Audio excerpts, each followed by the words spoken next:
Halo, salam sehat semuanya. Perkenalkan, saya Dinda Diva Inti Amalia. Saya merupakan dokter muda yang sedang menjalani kegiatan kepaniteraan klinik media di Departemen atau KSM Anestesiologi dan Terapi Intensif FK Unut RSUP Sanglah. Jadi pada kesempatan kali ini saya akan memaparkan materi terkait pain management atau manajemen nyeri. Jadi untuk bahasan-bahasan kita pada kali ini, di mana kita mulai dengan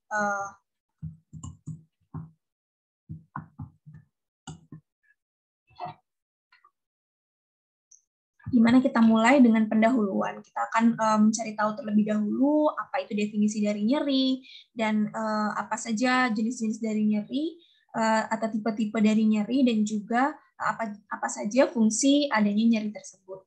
Kemudian kita akan membahas terkait mekanisme nyeri, penilaian nyeri dan juga tata laksana dari nyeri itu sendiri. Sebagai pendahuluan, di mana kita akan membahas terkait definisi nyeri. Jadi nyeri ini merupakan suatu bentuk dari pengalaman sensorik dan emosional yang bersifat tidak menyenangkan bagi seseorang, yang mana ini berkaitan atau berhubungan dengan adanya kerusakan jaringan, baik itu yang berpotensial akan menyebabkan kerusakan jaringan atau menunjukkan atau mempresentasikan terhadap adanya suatu kerusakan jaringan yang sedang terjadi. Nah, berdasarkan dari patokan kerusakan jaringan ini sendiri, jadi nyeri itu dibedakan menjadi dua, yakni nyeri dengan nosiseptik dan juga nyeri tanpa nosiseptik. Di mana nyeri dengan nosiseptik ini merupakan nyeri yang dirasakan tersebut menyusul adanya kerusakan jaringan yang nyata, atau biasanya kita kenal atau kita sebut dengan nyeri akut. Kemudian yang kedua itu ada nyeri tanpa nosiseptik, di mana nyeri ini dirasakan tanpa disertai dengan adanya kerusakan jaringan yang nyata, yang kita sebut sebagai nyeri kronis. Sebenarnya untuk klasifikasi nyeri sendiri itu akan dibedakan lagi berdasarkan beberapa hal. Untuk yang pertama, nyeri berdasarkan jenisnya itu akan dibagi menjadi nyeri nosiseptif, kemudian nyeri neurogenik, dan nyeri psikogenik. Kemudian untuk berdasarkan waktu timbulnya, nyeri sendiri itu akan dibedakan menjadi nyeri akut dan juga nyeri kronis. Kalau berdasarkan penyebabnya sendiri, nyeri itu dibedakan menjadi nyeri onkologik dan nyeri non-onkologik. Sedangkan untuk derajatnya sendiri, nyeri dibedakan juga menjadi beberapa tipe, yakni nyeri ringan, sedang, hingga nyeri berat. Nah, untuk nyeri sendiri, itu selain berfungsi sebagai suatu pengalaman yang tidak menyenangkan yang bisa mengganggu daripada kualitas hidup pasien, jadi sebenarnya nyeri ini juga mempunyai fungsi lain. Yang pertama, yakni fungsi proteksi, di mana dengan adanya suatu rangsangan nyeri atau trauma yang diterima oleh reseptor nyeri pada suatu individu, itu menjadikan seseorang akan bereaksi atau memicu refleks untuk menghindari terjadinya daripada kerusakan jaringan. Kemudian untuk yang fungsi selanjutnya yakni fungsi defensif, di mana dengan adanya nyeri yang ada itu akan menyebabkan imobilisasi daripada organ tubuh yang mengalami inflamasi atau trauma. Kemudian untuk fungsi yang ketiga yakni sebagai penunjang diagnostik. Jadi munculnya nyeri-nyeri pada suatu area tertentu yang spesifik itu bisa menggambarkan terjadinya suatu proses abnormal yang sedang terjadi atau yang akan terjadi pada area tersebut atau area sekitarnya. Nah, untuk selanjutnya ini mekanisme daripada nyeri.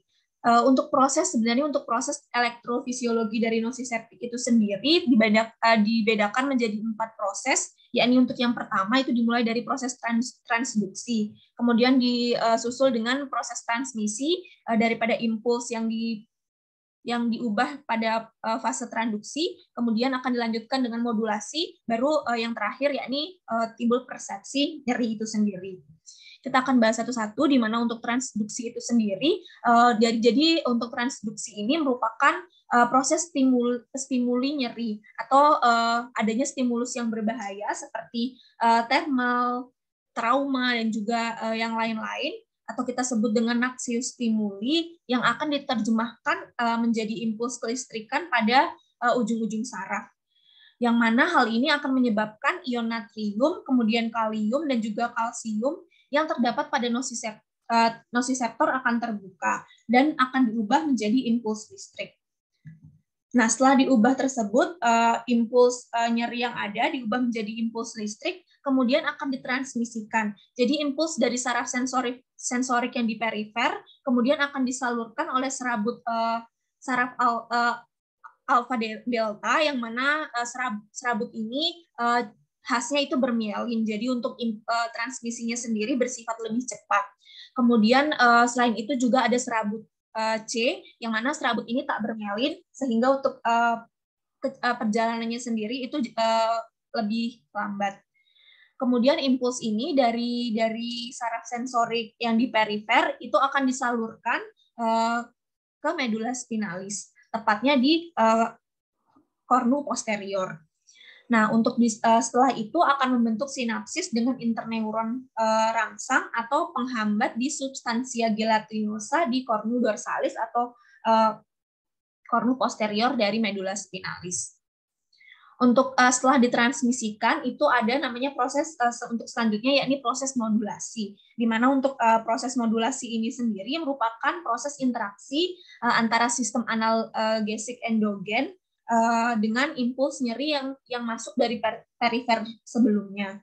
Jadi untuk contoh dari sistem endogen ini sendiri, sistem analgesik endogen itu seperti enkafalin, endorfin, serotonin, dan noradrenalin. Jadi bisa dikatakan bahwa kornu posterior ini sendiri akan menjadi pintu gerbang yang mengontrol daripada dilanjutkan atau tidaknya impuls nyeri ke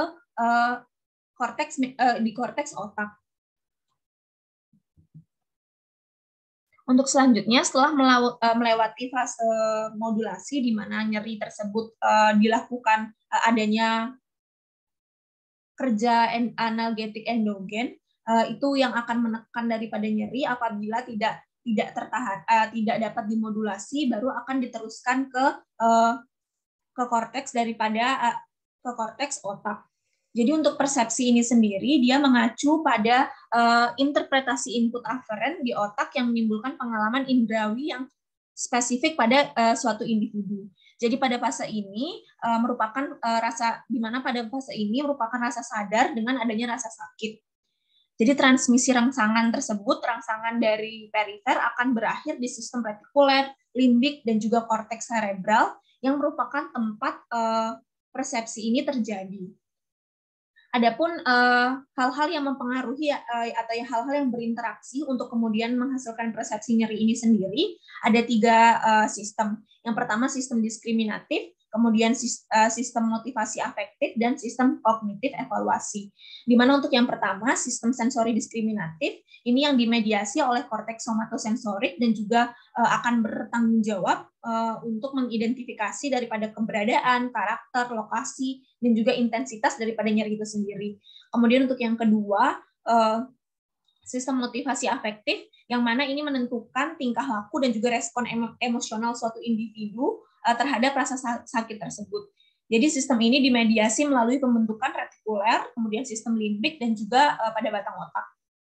Nah, untuk sistem yang ketiga ini, yakni sistem kognitif evaluatif, di mana sistem kognitif evaluatif ini dia mengenai pengalaman nyeri yang didapati individu, dan karena itu dapat memodulasi daripada persepsi nyeri. Sistem ini kalau untuk yang kognitif evaluatif ini dimodulasi pada korteks cerebral. Nah, untuk yang selanjutnya yakni penilaian daripada nyeri. Jadi untuk derajat nyeri sendiri, untuk secara kualitatif itu akan dibedakan menjadi, kita bisa nilai secara kualitatif dan dibedakan menjadi tiga derajat. Yang pertama derajat ringan, sedang, dan juga berat. Di mana untuk derajat ringan ini sendiri dideskripsikan sebagai nyeri yang hilang timbul. Yang mana nyeri ini terutama akan muncul saat individu atau seseorang beraktivitas, namun biasanya akan membaik saat individu istirahat atau tertidur. Untuk yang kedua, yakni nyeri sedang, di mana nyerinya berdasarkan frekuensinya ini nyerinya terjadi secara terus-menerus, kemudian hingga bisa mengganggu aktivitas. Namun dapat membaik hanya bila seseorang tersebut tidur. Kemudian untuk derajat yang ketiga, ini derajat berat, di mana nyeri yang dirasakan tersebut terjadi secara terus-menerus atau berlangsung secara terus-menerus sepanjang hari. hingga dapat mengganggu daripada aktivitas sehari-hari, bahkan hingga dapat menimbulkan gangguan tidur pada individu tersebut. Ada beberapa instrumen yang bisa kita lakukan untuk menilai daripada nyeri. Salah satunya yang pertama yakni ada yang disebut dengan visual analog score. Jadi kita menilai nyeri, jadi nyeri yang dirasakan pasien itu divisualisasikan pasien dalam bentuk analog. Jadi kita akan membuat garis horizontal dengan panjang 10 mm, di mana garis yang kita buat akan berbentuk seperti pada gambar, namun tidak ada keterangan selain pada kedua ujungnya kita berikan indikator dari mana poin yang paling tidak nyeri dan juga poin yang paling nyeri dirasakan pasien. Kemudian kita minta pasien untuk menggaris, kira-kira membuat garis kecil, kira-kira di mana letak atau poin daripada nyeri yang dirasakan. Kemudian akan kita ukur setelah itu kita akan ukur menggunakan penggaris, kira-kira seberapa panjang dari garis yang titik yang dibuat pasien. Kemudian hal tersebutlah yang akan mempresentasikan daripada atau hal yang akan kita interpretasikan terhadap nyeri yang dirasakan pasien. Nah, untuk kelebihan daripada instrumen FAST ini sendiri, yakni instrumen penilaiannya mudah, kemudian sederhana, dan tidak memakan waktu yang terlalu banyak, serta tidak memakan biaya yang terlalu banyak. Untuk kekurangannya sendiri, di mana untuk penilaian FAST ini sendiri memerlukan koordinasi visual dan juga motorik, sehingga tidak efektif bila digunakan pada pasien-pasien yang baru saja menjalani operasi pembedahan.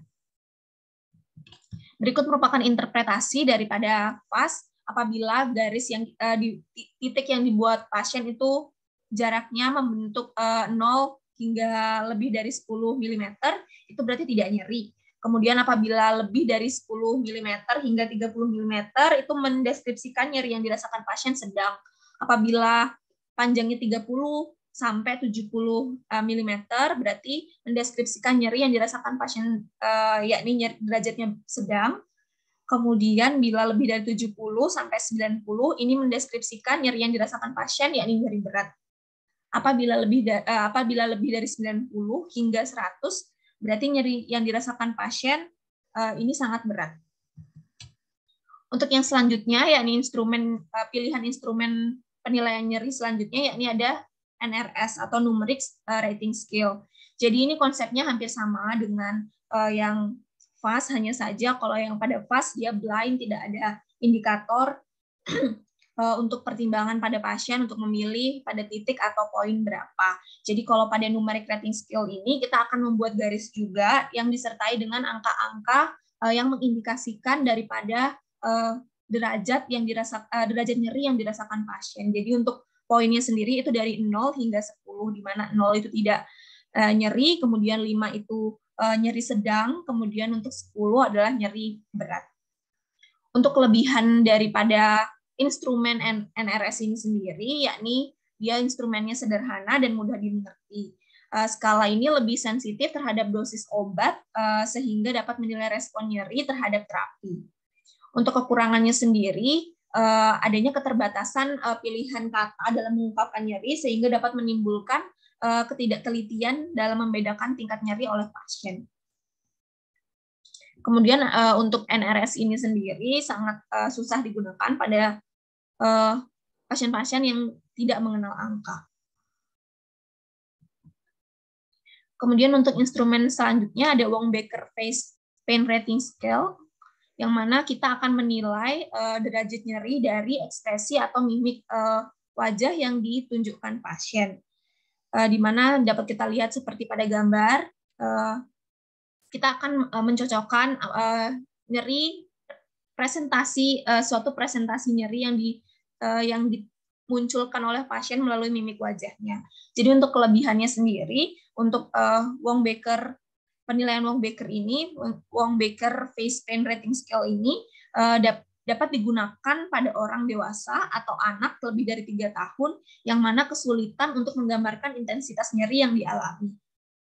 Atau pada anak-anak kan sedikit tidak kooperatif atau tidak mengerti apabila dijelaskan dengan pemeriksaan NRS maupun pemeriksaan visual analog score. Jadi ini bisa menjadi salah satu pilihan kita untuk menilai daripada derajat nyeri atau nyeri yang dirasakan pasien. Untuk kekurangannya sendiri ini sangat jadi untuk karena penilaiannya dilakukan oleh pemeriksa, jadi ini sangat subjektif dan juga membutuhkan ketelitian pemeriksa untuk menilai daripada ekspresi wajah yang ditunjukkan oleh pasien. Kemudian ada McGill Pain Questionnaire atau MPQ. Jadi MPQ ini merupakan suatu kuesioner yang mana berisi 78 kata yang menggambarkan nyeri yang dirasakan pasien secara detail. Jadi kata-kata tersebut akan dikelompokkan menjadi 20 kelompok. Kemudian untuk kelompok 1 sampai 10 itu sendiri menggambarkan kualitas sensorik nyeri, dan untuk kelompok 11 sampai 15 itu menggambarkan efek nyeri seperti stres dan juga ansietas. Sedangkan untuk kelompok 16 itu sebagai evaluasi dari nyeri, kemudian untuk kelompok 17 dan 20 itu menggambarkan keterangan lain mengenai nyeri itu sendiri. Nah, kelebihan dari penggunaan MPQ ini sendiri, dia mampu menggambarkan, untuk penilaian ini mampu menggambarkan nyeri yang dirasakan pasien secara detail. Jadi untuk pemeriksa sendiri dapat mengetahui nyeri seperti apa yang dirasakan, tepatnya yang dirasakan oleh pasien. Untuk kekurangannya sendiri, di mana karena pertanyaan atau kata yang harus dipilih oleh pasien itu cukup banyak, yakni 78 kata, jadi membutuhkan pemahaman yang cukup tinggi juga untuk pengisiannya, di mana pasien harus mengerti arti daripada setiap kata untuk mendeskripsikan nyeri yang ia rasakan. Jadi tentunya untuk pengisiannya membutuhkan pemahaman yang cukup dari pasien. Kemudian untuk dari segi waktu sendiri mungkin akan memakan waktu yang lebih lama daripada pemeriksaan atau instrumen yang lainnya. Kemudian seperti yang saya katakan sebelumnya, jadi pasien juga harus mengerti arti dari kata yang mendeskripsikan nyerinya. Seperti mungkin saya contohkan, tertusuk itu seperti apa, tertekan, nyeri tekan itu seperti apa. Jadi pasien harus benar-benar mengerti untuk mendeskripsikan daripada nyeri yang dia rasakan. Kemudian untuk yang selanjutnya, instrumen lain yang bisa diterapkan untuk penilaian nyeri, ada suatu instrumen yang dinamakan pain diary. Jadi di mana pasien mencatat rasa nyeri yang dialaminya setiap hari dalam suatu catatan berkelanjutan. Yang mana untuk pain diary ini sendiri memiliki kelebihan, jadi mampu menggambarkan perkembangan nyeri yang dialami pasien dari hari ke hari, dan juga menentukan respon daripada terapi yang didapatkan oleh pasien. Kemudian bisa menggambarkan juga untuk pain diary ini karena catatannya berkelanjutan dari hari ke hari dalam beberapa waktu, jadi dia bisa menggambarkan variasi dan juga pola nyeri yang dirasakan oleh pasien. Untuk kekurangannya sendiri, ini membutuhkan kepatuhan pasien dalam mengisi, karena pasien harus mengisi nyeri yang dia alami. Setiap pasien mengalami nyeri harus dicatat dalam pain diary ini. Jadi resiko pasien lupa itu sangat tinggi. Nah, untuk derajat nyeri sendiri, apabila berdasarkan instrumen-instrumen yang sudah saya sebutkan, itu akan dikelompokkan lagi menjadi 3 derajat, yakni derajat ringan, itu untuk poin apabila kita menggunakan instrumen FAST, itu yakni poinnya 1-3, itu termasuk nyeri derajat ringan. Sedangkan pada numeric rating scale, itu apabila 1-3, juga menunjukkan derajat nyeri yang ringan. Dan untuk Wong-Baker 1.1-3 juga menunjukkan derajat nyeri yang dirasakan pasien masih ringan. Untuk derajat nyeri sedang itu diindikasikan apabila pada penilaian visual analog score-nya mendapatkan poin 4-7. Dan untuk numeric rating scale-nya mendapatkan poin 4-6. Untuk Wong-Baker pada penilaian poin 4-6 itu menunjukkan pasien mengalami derajat nyeri yang sedang. Dan apabila nilai FAST-nya 8-10, nilai NRS-nya 7 atau sampai 10, atau Wong-Baker-nya kita dapatkan penilaian 7-10, berarti itu menunjukkan nyeri yang dirasakan pasien dalam derajat yang berat. Untuk selanjutnya yakni tata laksana dari nyeri. Untuk tata laksana dari nyeri sendiri, kita bisa menggunakan acuan, yakni WHO Step Leader, di mana pada rekomendasi dari WHO untuk penanganan nyeri akut sendiri ini dimulai dari step yang 3. Kemudian akan untuk selanjutnya dievaluasi dan dapat dilanjutkan dengan penurunan tangga. Jadi untuk nyeri-nyeri akut biasanya akan diterapi, prinsipnya akan diterapi mulai dari pemberian opioid yang kuat, kemudian baru dievaluasi untuk kemudian dipikirkan untuk menurunkan daripada pilihan dan juga dosis pemberian obat anti nyeri. Misal dimulai dari pada kasus-kasus nyeri akut itu bisa dimulai dari pemberian opioid golongan kuat, kemudian opioid lemah, dan juga baru pemberian non-opioid analgesik atau NSAID. Sedangkan pada nyeri-nyeri yang bersifat kronik itu biasanya kita mulai dari tangga atau step yang paling bawah. Jadi kita lakukan pemberian terapi berupa dari non-opioid analgesik atau NSAID, kemudian baru kita apabila tidak mereda atau tidak mengalami perbaikan, baru kita akan pikirkan untuk menaikkan tingkat daripada pemberian anti nyeri tersebut. Nah, untuk yang pertama yakni pada terapi yang paling bawah pada step pertama itu ada pilihan non-opioid analgesik. Jadi non-opioid analgesik. Jadi salah satu contohnya yakni acetaminophen, di mana acetaminophen ini memiliki efek analgetik atau antipiretik tanpa disertai adanya efek antiinflamasi.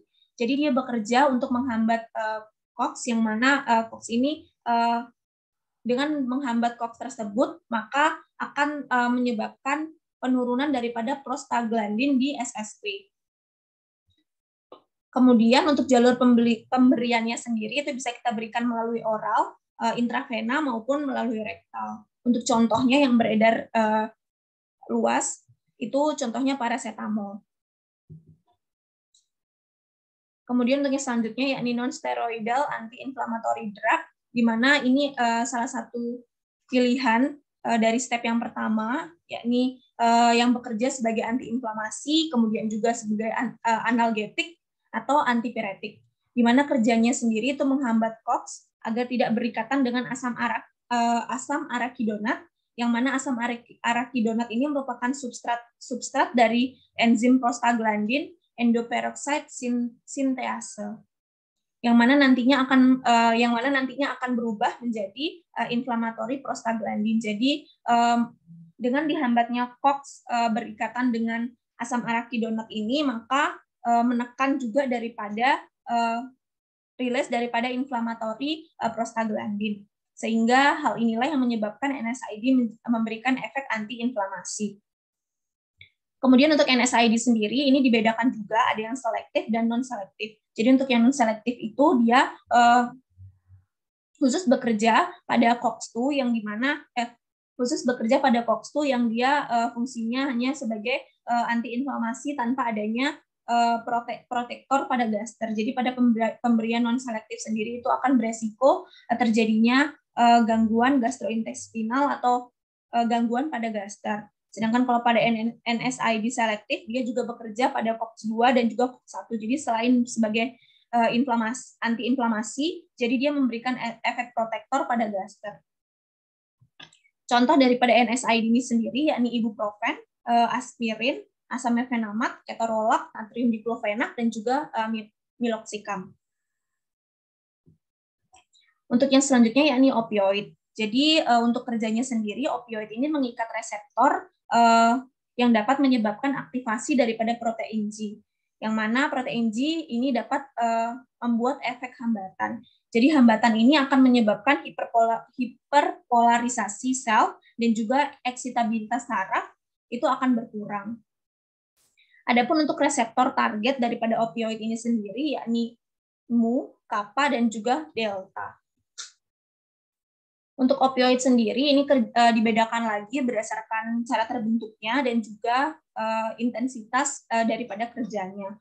Untuk cara terbentuknya sendiri, opioid tersebut dibedakan ada yang alami dan juga ada yang sintetik. Untuk yang alami sendiri, ini contohnya seperti morfin, kodein. Kemudian untuk yang sintetik sendiri, ini contohnya fentanyl, tramadol, kemudian petidin, dan morfinans.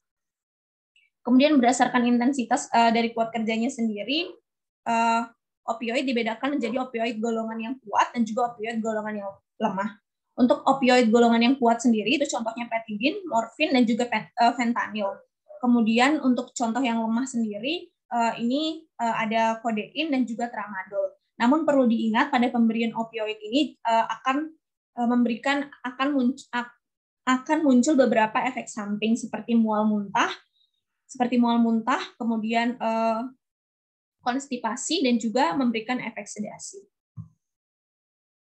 Hal ini dapat membuat kita untuk mempertimbangkan kembali atau melakukan pemantauan secara ketat pada pasien-pasien yang kita berikan terapi opioid. Nah, pada setiap langkah daripada step yang disarankan oleh WHO step leader, jadi pada setiap langkahnya apabila dianggap perlu, kita dapat menambahkan adjuvan atau obat pembantu. Jadi berbagai obat pembantu adjuvan dapat bermanfaat dalam masing-masing taraf penanggulangan nyeri, khususnya lebih meningkatkan efektivitas dari analgesik, kemudian memberantas gejala-gejala yang kemungkinan akan timbul atau menyertai. Adapun contoh adjuvan, ini contohnya beberapa tipe adjuvan, yakni kortikosteroid, yang mana manfaatnya sebagai antiinflamasi, kemudian untuk antikonvulsan, ini memiliki manfaat meringankan nyeri neuropatik. Ada juga tipe antidepresan, yang mana antidepresan ini berfungsi untuk mengurangi nyeri neuropatik juga. Kemudian untuk ada neuroleptik, di mana untuk adjuvan neuroleptik ini bermanfaat untuk membantu sindrom nyeri kronis. Dan ada satu lagi psikostimulan yang berfungsi atau bermanfaat untuk mengurangi sedasi yang ditimbulkan akibat penggunaan opioid. Baik, sekian presentasi saya atas pemaparan materi terkait pain management. Kurang lebihnya mohon dimaafkan dan terima kasih atas perhatiannya. Sampai jumpa.